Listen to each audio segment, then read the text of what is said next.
F1. Red flags to slow down. What?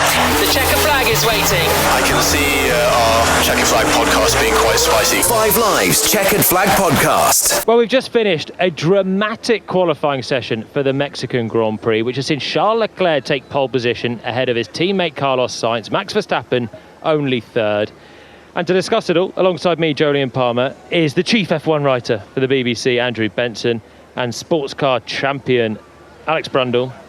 Guys, let's start with Ferrari. Charles Leclerc on pole. I didn't expect it. He didn't expect it. Did any of you expect it? No, I did not expect it. And the surprise they expressed in the interviews after qualifying said it all. The surprise on the pit wall when they came across the line said it all. Carlos Sainz got the closest to expressing it, I think, by saying, I hadn't really put a lap together for the whole of the race weekend until run one of Q3, when I did, and all of a sudden I realised we were quite good. At the same time that Carlos Sainz happened to put a lap together as well, because it wasn't just Leclerc at the top. Leclerc was pole, but Sainz was only 700ths behind him, or just under 700ths behind him. And Andrew, neither Ferrari, at any moment really this weekend, have looked like they could get close to Verstappen. I know, but Leclerc said something interesting, didn't he, in his interview after the session? He says, we've been saying didn't expect to do it, but people are going to stop believing us. Look at the stats. They've got 5 of the last 8 pole positions, 2 in a row for Leclerc now. 2 for Sainz in Italy and Singapore, and then Verstappen got Japan and Qatar, and then Leclerc's just had Austin and Mexico City. So maybe we should start thinking about them as regular contenders for pole at whatever kind of circuit, no matter what they look like through practice. But it is true, Jolyon, they looked pretty dire through practice. There was no indication whatsoever that they were going to do well. But what we did notice was that they got blocked on both their laps at the end of P3 earlier today, one by Kevin Magnussen, one by Lance Stroll. Maybe if they'd completed those laps, we'd be talking differently now. It was a messy final practice for them. That is true. Carlos Sainz nearly crashed into Lance Stroll at the end of practice, pointing backwards, and we were thinking this was how Ferrari's weekend was going. Not to plan. In Q1, Leclerc was the fastest Ferrari, 3 tenths down on Max Verstappen. In Q2, Leclerc was the fastest Ferrari, 3 tenths down on Max Verstappen. And in a really condensed field in Mexico, that seemed to be the pace. But out of the ashes, on the first run of Q3, Charles Leclerc smoked it in to take pole position, and we can hear from him now. Charles, I just want to quote you from yesterday. Pole would be a massive surprise. Are you massively surprised? I am massively surprised, and it's a different surprise than the rest of the year, in a way that I think most of the year we've been surprised in Q1, where we straight away got to Q1 and we are faster than expected. But there we got to Q1 and Q2 and we're like, okay, that's as expected. We're going to fight for 5th, 6th. And then we get to Q3 and we put it on the front row with the 2 cars. So it's a late surprise, but a good one. So really happy with that. You've got a guy called Max Verstappen starting behind you. He's quite fast in the races, tends to be. Confident that you can finish up where you start tomorrow? Yes, we've got to keep the confidence high. Of course, they are much quicker than us in the race pace, but if we have a good start with both of the cars and we manage to keep both of the cars in front, we'll try to make his life difficult. So that was Charles Leclerc, our pole sitter for tomorrow, who put in that lap right at the end, and he only just shaded Carlos Sainz as well. And I gave you those stats through Q1 and Q2. Leclerc 3 tenths away. Sainz was a long way away through the first 2 parts of qualifying. He was trailing his teammate by at least 3 tenths, maybe even more. Alex, he nearly went out in Q2, and he's going to be lining up on the front row as well. He made a really big error down into turn 4, and I remember thinking as he came across the line to finish that lap, I think I might have even said that could well be it over for Sainz, and thank goodness for his qualifying performance that it wasn't, because he'd be looking relatively forlornly now at his teammate starting on pole position for tomorrow's Grand Prix. But all the way through qualifying, Leclerc looked like he had the speed. There were several occasions throughout free practice and throughout qualifying where, not least them not getting a lap in at the end of FP3, where I felt that Ferrari were just in the bin for any kind of qualifying performance. Anyone who doesn't get that final qualifying simulation in FP3, you think, well, they're never going to have the data now to put themselves in a good position for qualifying, but it seemed that they did. They gave a hint of it, didn't they, in the first session? Leclerc was just 3 tenths, just over 3 tenths off Verstappen, who was fastest in that session, but running the medium tyres with Verstappen on the soft. That's when we should have thought, this guy can take pole here if he can do that performance on those medium tyres. But we didn't clock it because there was so much other drama going on at the end of that session, which we'll come to a bit later on, I'm sure. He also went out quite a lot later in the first part of qualifying, and the track was evolving a long way. It started off pretty low grip. The times came down. And actually, both Ferrari drivers did it on the first run of Q3 as well. They went out, last cars across the line on the first runs of Q3. First of all, Sainz came in, provisional pole, then Leclerc. And actually on their last run, they also faded away pretty badly. So it was just one mega lap from both of them. The track really fell away. And the other interesting point there was Verstappen felt like he had a big bump over the curb. You remember him reporting it over the radio in the middle of Q3 after his first run. And I do wonder, not to take anything away from the performance of the Ferraris, if they are going to find any damage underneath the floor of that Red Bull that prevented him from giving just a slightly better performance. Well, that hit with the curb could have been enough between not being on pole and being on pole and being third, because it was quite a whack. The big dust got thrown up, didn't it, Alex? I think one thing to say about the Ferrari drivers is I think Carlos Sainz, although he's been beaten by Charles Leclerc today, I think he will come away from that session feeling pretty good about himself because he's had a pretty rough run in qualifying since Ferrari brought a new floor to the Japanese Grand Prix, which turned the form around. Leclerc was able to dial the car into more like his balance, more oversteery balance, which he hadn't been able to do before because it was too nervous. And he's dominated Sainz in qualifying since then. So for Sainz to be so close, I think he'll take that as a good result. Shall we find out what he thinks of that result? This is Carlos Sainz. Carlos, it's been quite a journey for you. Sick bed on Thursday to front row today. I mean, I don't want to be offensive, but you weren't really in the fight for pole until right at the last minute. Are you surprised by that? Yeah, a bit surprised, of course. I think we did a very good job to recover after a tricky weekend, very struggling a lot to put together laps on soft tires. And then suddenly in Q3 we just found a lot of grip in our car and keep surprising us positively in qualifying, but for some reason in the race it's a bit the other way around. No? And tomorrow there's 71 laps and we need to hold off a very strong max, so let's see what we can do. There's an opportunity, obviously, tomorrow to take Ferrari's first win here since Alain Prost in 1990. We'll be working with Charles to try and keep Max and everyone else behind. Oh, for sure, this is the number one priority, to try and win the race for Ferrari tomorrow, and I think we are in a great position to do so.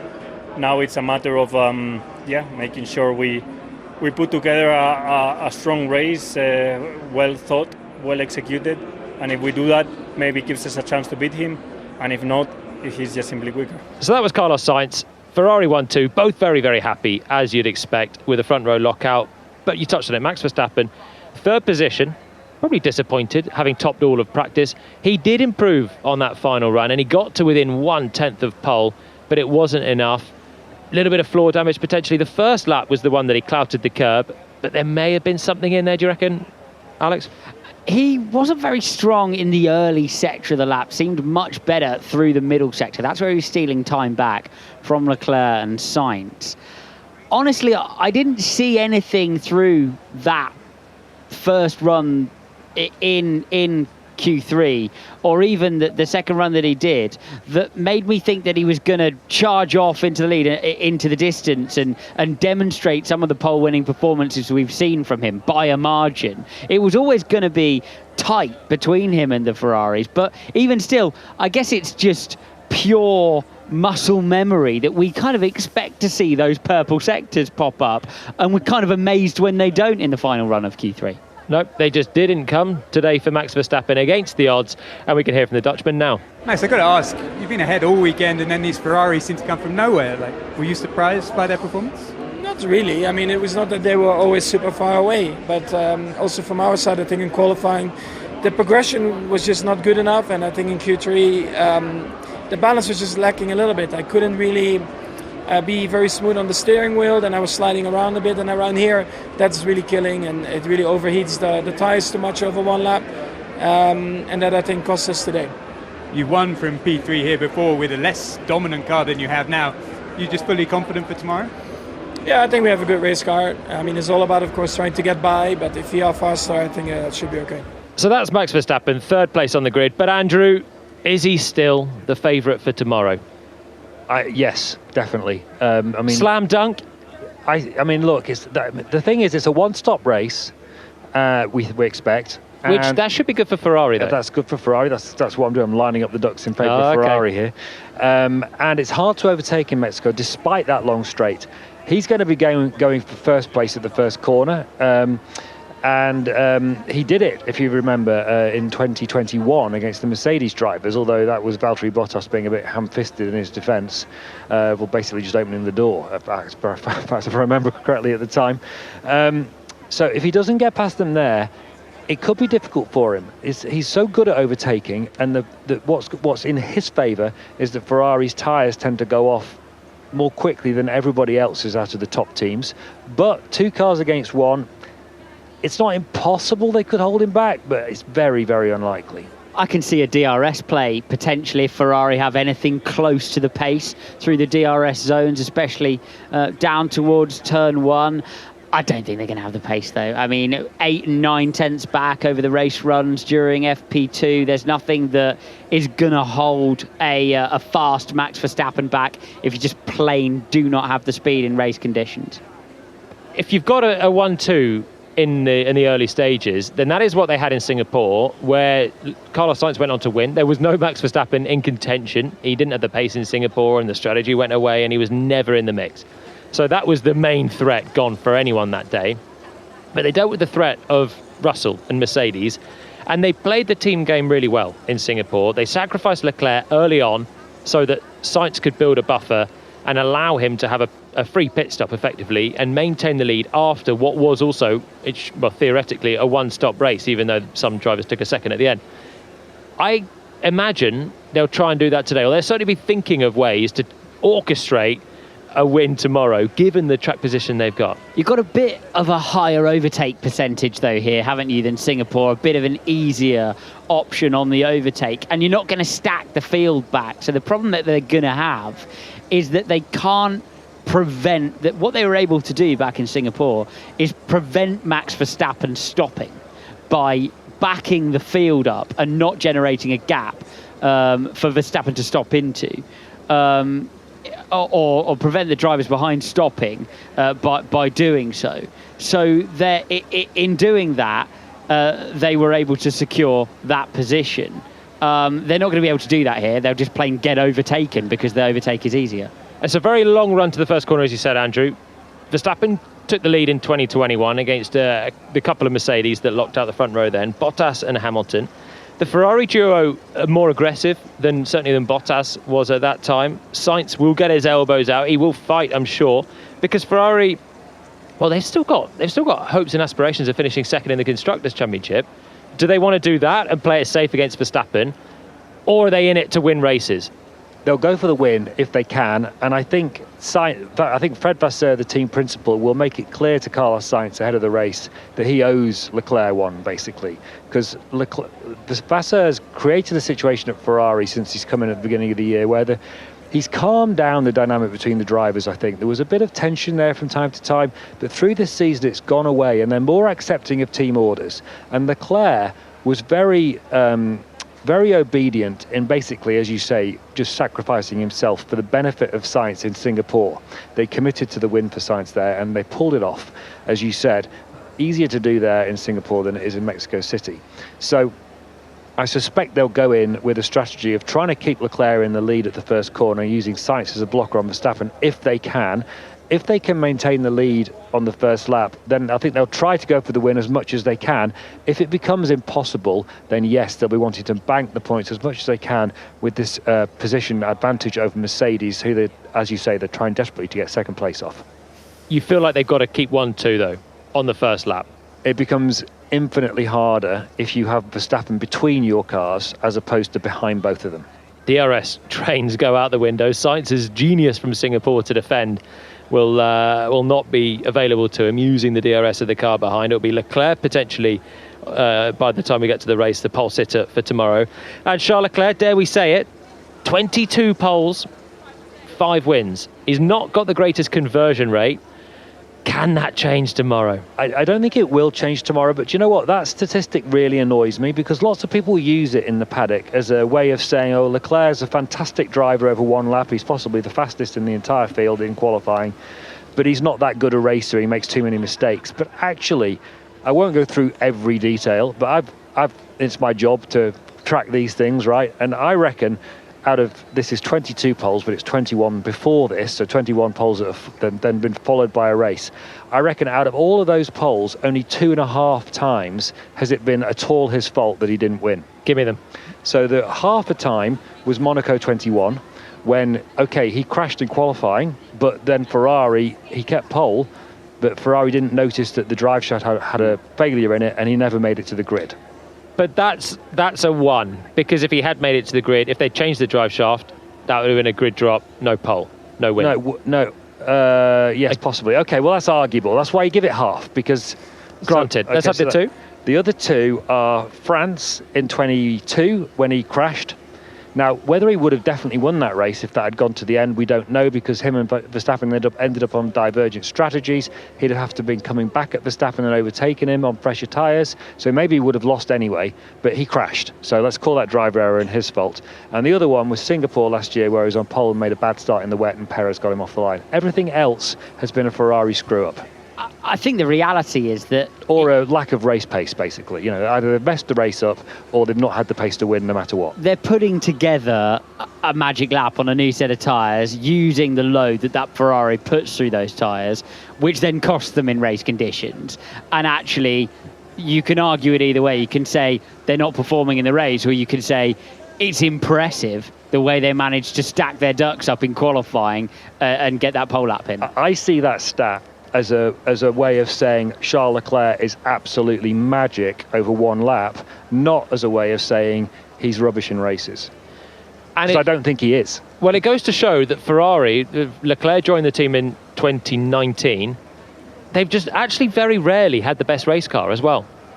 They've often had a car that could take pole, but the degradation has always been the problem. And even though they're on the front row, the consensus is then that they're going to still have their work cut out to beat Verstappen. But we will see if Charles Leclerc can add to his 5 Grand Prix wins tomorrow. I'm just going to make one final point about why it's going to be hard for them to win. If you look at the drivers behind them on the grid, there's no threat to Verstappen, because you've got a B team Red Bull in 4th place with Daniel Ricciardo. He's not going to challenge Verstappen over the line. Off the line. If he does, he's going to let him straight back past again. Sergio Perez is 2 places behind Verstappen. No way he's coming past off the line either. And it's going to be a monumental scrap, you would imagine, between Ricciardo and Perez, with plenty going on in the careers of those 2 drivers. Yeah, fair point. Verstappen has kind of got 2 teammates stuck in right behind us, who's got a buffer to anyone behind. So it should be a 3-horse race, at least at the front tomorrow, and we will get into the rest of the positions after this. So Daniel Ricciardo, mentioned, starts 4th tomorrow. What a brilliant job from him. Well, he mentioned after free practice that he's finally been able to explore some of the setup of this AlphaTauri. Of course, came into the car at the Circuit of the Americas. You had the sprint race format. So realistically, in terms of free practice time, Ricciardo, well behind in that weekend, sort of had to drive what he'd got, was relishing the ability, he mentioned earlier on in the weekend, to actually start to move the car towards his specifications. And the result of that is clear to see. Their best qualifying position of the season by 4 positions. And really impressive stuff. Enchanté, I believe the radio call was. He's picked up a bit of French engineer now that he's slotted into Nick de Vries's seat. Liam Lawson jumped in for a few races. Ricciardo now back. Was underwhelming in Austin, but found out afterwards that he had some floor damage picked up at the start of the race, which maybe justifies why he slid away from the points, as Yuki Tsunoda ended up in 8th and with the fastest lap. AlphaTauri coming on strong, and they did use Yuki Tsunoda to slipstream Ricciardo into the top 10. Tsunoda starts from the back tomorrow, so they used him just to help his teammate. But Andrew, no Tsunoda in Q3, and Ricciardo was absolutely still on it. So this was just Ricciardo magic. Exactly, and if he carries on doing performances like this, then that question we've been asking ourselves for quite a few races now, is Sergio Perez's seat under threat in the future, even potentially for next year? That question is going to become much more live again. Perez has had a much better weekend this weekend. He's only a couple of tenths off Verstappen in qualifying. He's 5th in the grid, on the grid. Very respectable for the second Red Bull drive. You can't really complain about that. It's everything that's happened before that after his victory in Baku, when he's had a terrible season, if Ricciardo is up there in the top 5 or 6 or top 4 even, as he is in Mexico City, on a regular basis in AlphaTauri, Red Bull are going to be looking at him and thinking, we need him in that second Red Bull. Or what happens if you put Verstappen in AlphaTauri around Mexico City? Ricciardo just over a tenth away from Verstappen, ahead of Sergio Perez as well. It's so funny, isn't it? Because we throw Liam Lawson in the car for a couple of races, and we're a couple of great performances. He should be in that Red Bull next year. Then we talk about how Daniel Ricciardo has nowhere near enough time to show that he should be in the second Red Bull next year. One good qualifying, and we're all considering it, which shows how short memories are. Firstly, welcome to Formula One. How short memories are, and how quickly we all change our opinion. Yeah, I'm not saying it would happen for the start of next year, but I think what I'm saying is if he carries on at a very high level of performance and Perez struggles next year in the same way as he struggled this year, then I think Perez has got a problem. And this is the sort of result that will make the Red Bull bosses sit up and take notice. Liam Lawson came in, did a solid job, and we all were thinking he'd done a great job matching Tsunoda, thinking actually Ricciardo wasn't a lot better the couple of races he had before he broke that bone in his hand in Zandvoort. But this is the sort of result, 4th on the grid for Daniel Ricciardo, that is the reason Christian Horner brought him back. It's the reason that Daniel came back, and he has got a job to do to try and secure something for that team. Who knows? Maybe even a possible podium from where he's starting. And he's been quick from the word go this weekend. This is a very happy Australian. Daniel, you've had such a couple of seasons, up and down years with McLaren. It's call back to Formula One. You're still literally carrying the scars of your Zandvoort accident. Has this P4 result got you in the ticker a little bit? Made you a bit emotional? I feel sometimes these things you either kind of get those happy tears or you get just jacked up and pretty fired up, and that's certainly how I feel. Just lots of good energy right now. I just want to rip my shirt off and but anyway, I'm very happy with P4. Like it's an amazing result for us as a team, but so on one hand I think the result is crazy, but already from yesterday, really from the first lap, just had a lot of good feeling in the car, and I don't know, just a few things that let's say didn't go our way last weekend. I certainly carried a little bit of a chip on my shoulder this week coming into the weekend. I couldn't wait to get back in the car. I was as excited and hungry as I've felt in a very long time, so really happy to keep those emotions bottled in and use them well on track. And obviously today's half the job, but we'll focus on tomorrow in an hour or so. But I think for the next hour we'll enjoy this, and it feels very, very, very nice. If we could briefly focus on tomorrow now, what are the chances in 24 hours I'm going to be talking to you as somebody who's finished P4 or higher? What are your expectations? That would be, on one hand I say that would be awesome and like crazy, but I don't know if I should use the word crazy, because I think today wasn't a fluke. I think Q1, Q2, Yuki was great and gave us a slipstream. So that definitely gave us, that extra little tenth or two to get in. But Q3 we're out there on our own and we had raw pace, So I think from that point of view, no fluke. We've got the pace to do it. I mean, you would expect the top teams to maybe show a little bit more on long runs, but personally I feel great in the car. I feel confident, so I'll put up a fight, and if we're here P4 or somewhere around here tomorrow, I think we'll be pretty happy. And I'll anyway, I won't think that far ahead right now, but definitely want to enjoy it, but also stay focused on tomorrow, because as I said, half the job's done. I'm still keeping that fire in the belly for tomorrow. So that was Daniel Ricciardo, 4th place ahead of Sergio Perez, who will start 5th at his home Grand Prix in the other Red Bull. Just ahead of Lewis Hamilton, 6th in the end for Hamilton with a late improvement, couple of hundredths away from Perez. George Russell, couple of tenths down on his teammate, only 8th, sandwiching Oscar Piastri in the McLaren. Mercedes were a bit underwhelming, weren't they, this weekend? From all the hype of Austin and then the disqualification, but the sort of promise of the floor upgrade, they've not looked like they're in the mix so far. Very nothingy, wasn't it? Both drivers out with no traffic right at the end of the session, came across the line, improving their previous time.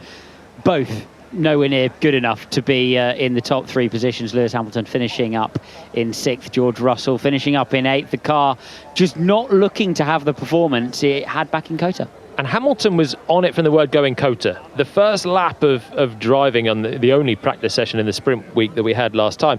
But he was on it, and he seemed so happy, and he was effusive last week. This week, he said yesterday that the car was just completely different in all aspects. And it's obviously a very different circuit. It's a low downforce in effect because of the thin air at altitude in Mexico. But he's just seemed very, very different. It's another example, I think, of what Hamilton's been saying all year. He just never knows what he's going to get from that car from one weekend to the next. And he's kind of almost, they go to a race where they think they're not going to be very good and they end up good. They go to a race where they expect to be quite good, like this weekend, for example, and they're not. And, they came in saying that the floor in Austin had been a big upgrade. Everyone else in the paddock's going, yeah, but you were running it too low and you got disqualified for doing so. And they were like, no, the floor's definitely an upgrade. But now it doesn't really look like it, does it? But it's only one more race. Maybe it'll be different in Brazil. We'll have to wait and see. But it's just a classic Mercedes flip-flop performance. I think it's very easy as a driver to get caught in your own little bubble, like your own car's performance.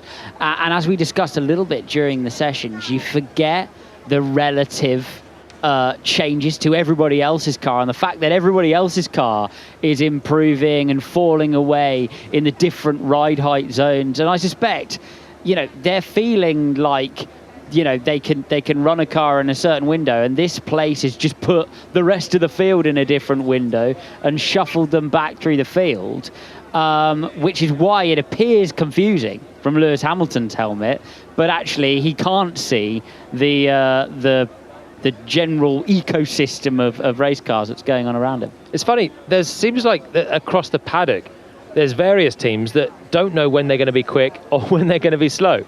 I think it's such a small window and a very specific window, depending on the exact undulations and requirements and downforce levels of the various circuits, that put different cars in a strong downforce position in what is a tiny margin when you look at how qualifying shook out, which is why teams are finding it incredibly difficult to predict. I mean, look at Alex Albon, who looked fantastic all the way through free practice and now sits down in 14th after qualifying. Teams find it very difficult to predict how good or bad they're going to be. Yeah, Albon was the case in point for me. Williams never know if they're going to be fighting at the sharp end or out in Q2, and he was lightning quick earlier on, down in 14th. And we should say Hamilton actually 6th, but he's within 3/10 of pole, and he's only just over 2/10 away from Sainz. And it's really, really small margins around this circuit. I suspect from 6th place, Mercedes will still be targeting a podium. I think that's possible. I mean, because the Ferrari race pace isn't great. The AlphaTauri race pace normally isn't great. He'll fancy his chances of beating Perez, I think, even though Perez has got a Red Bull. So, yeah, he'll be definitely looking for a podium, Hamilton. Just on Albon, by the way, he ended up in he got a penalty for going over track limits, which knocked him out of Q3 in the end. He ended up in exactly the position he expected to be before he started driving the car, which was just managing to get into Q3 in the Williams. It was just the sessions before that had increased his excitement and everybody else's about what might be possible. In the end, it wasn't. Well, you've got to remember, both Williams were out in Q1 last time we were in Mexico. So, just potentially a misinterpretation of where they were at. Yeah, but they were genuinely quick. That's the thing. There's the fuel loads, though. But people are not running 30 kilos of fuel in FP3. Do you know what? It reminded me this weekend of Zandvoort, when they looked really quick. Actually, they did end up quick in Zandvoort, didn't they? But I remember James Vowles at the time. Maybe it wasn't Zandvoort I'm thinking of, but it was definitely a race this year where they were looking quick. And it was like, wow, could Williams do blah, blah, blah? And then James Vowles said before, the team principal said before going up quali or after quali, we were doing a lot of qualifying preparation and therefore we were running a lower fuel load. It looks rather like that's what happened here, although Albon's surprise at the way the car had changed its behaviour suggests that maybe wasn't the case. I don't buy it. I think Williams had genuine pace in cool temperatures. FP1 and FP3, they were lightning quick. And for some reason, their car is on a knife edge and they just fell away as the temperature came up, because Albon, he was just sliding around and he was so much slower in qualifying than he had been in FP3 when everyone else was still finding time. And it is true that when you ask teams, why are you A, much quicker than before, or B, much slower than before, they nearly always say it's the tyres. And Zandvoort, he was quick the whole way through, qualified 4th. We wondered if it would happen here, but it didn't. Silverstone, Albon was also quick all the way through, qualified 8th, but maybe could have been, he was only a few tenths away from being up in the top 4 again there. So Williams mercurial, Ferrari mercurial, as we've discussed in the other way, going from nowhere to suddenly on pole position. McLaren mercurial, which brings us nicely on, Andrew, to Lando Norris. What a mess, honestly. They went out, McLaren, on medium tyres for their first run in Q1, which also Mercedes did, by the way. And the Mercedes drivers both did a very decent lap time, no problem. Oscar Piastri completed his lap. It wouldn't have been good enough to get him through, but he completed it anyway. Norris didn't, he aborted. Then he went out on soft tyres and made a mistake through the S's, massive slide. That was his final run, so then he needed to put it all together on a second run on the same set of tyres after a cool-down lap.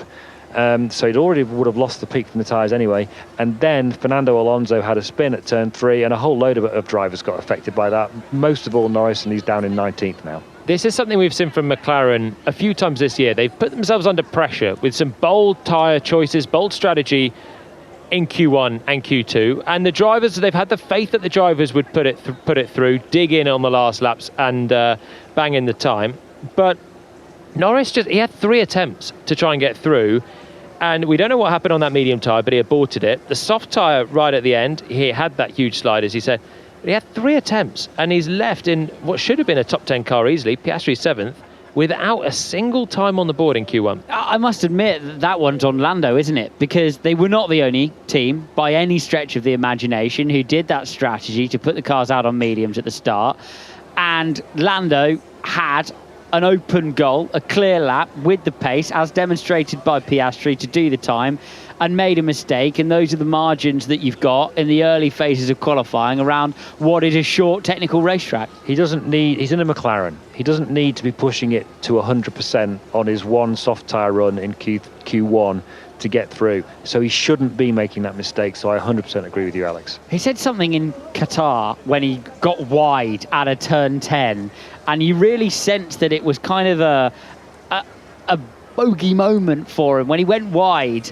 And he went, I'm so rubbish sometimes, and he had a similar moment today, not suggesting in any way, shape or form that he is rubbish. He's an excellent racing driver, but that was the sense that you got from him, that kind of just frustrated error in the middle of the middle sector. And McLaren, in fairness, they gave him a good shot because they sent him out with 5 minutes to go. So with Norris and Piastri both in the drop zone in Q1 without a decent time on the board, or no time on the board, in the case of Norris, they sent the drivers out with 2 flying laps worth of opportunity, had time for 2 flyers, and it was the first flyer that Norris had the big slide on.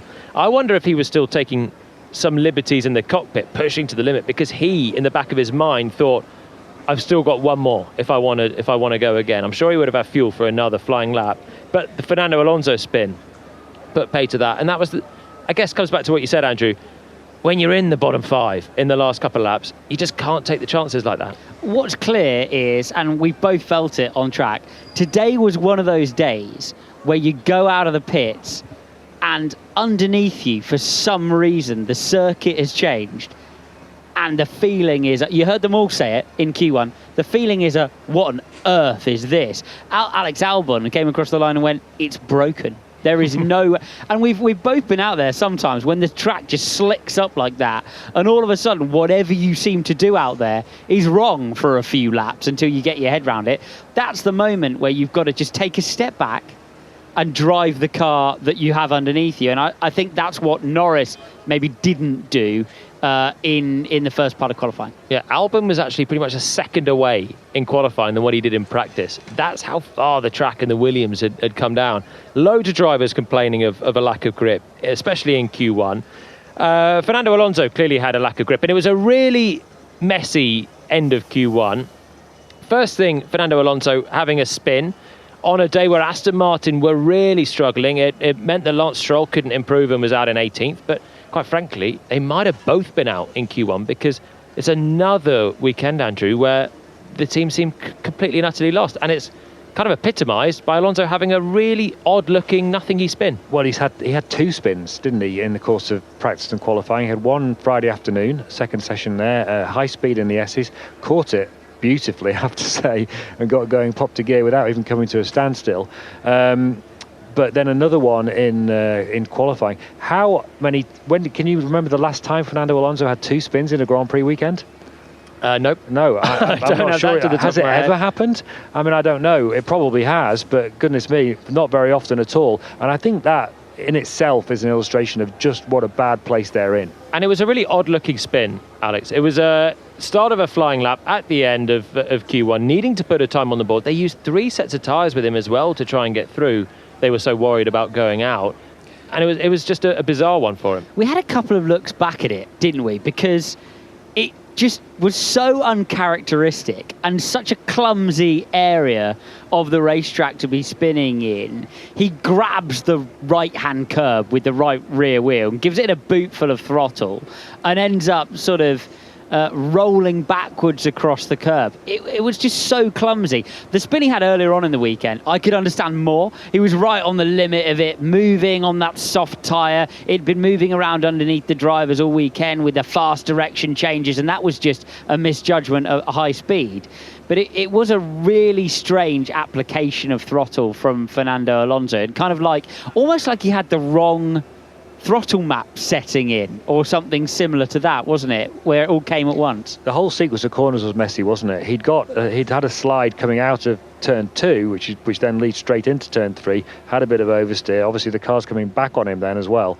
You guys know a lot better than me as to what you saw on the in-car camera with the throttle application and everything, but it was just a mess. And the big picture for Aston Martin, Lando Norris said quite cheekily in Austin, they've put every upgrade on the car this year they've gone backwards with. I'm not sure that's completely and utterly true, but it has a poetic truth to it, because that's what it looks like. If you look at their trend line through the season, they started off competing, for podiums at every race. 6 in 8 races for Alonso in the first part of the season. He could have won Monaco. He was very close to Verstappen in Zandvoort, and since then it's just fallen off a cliff.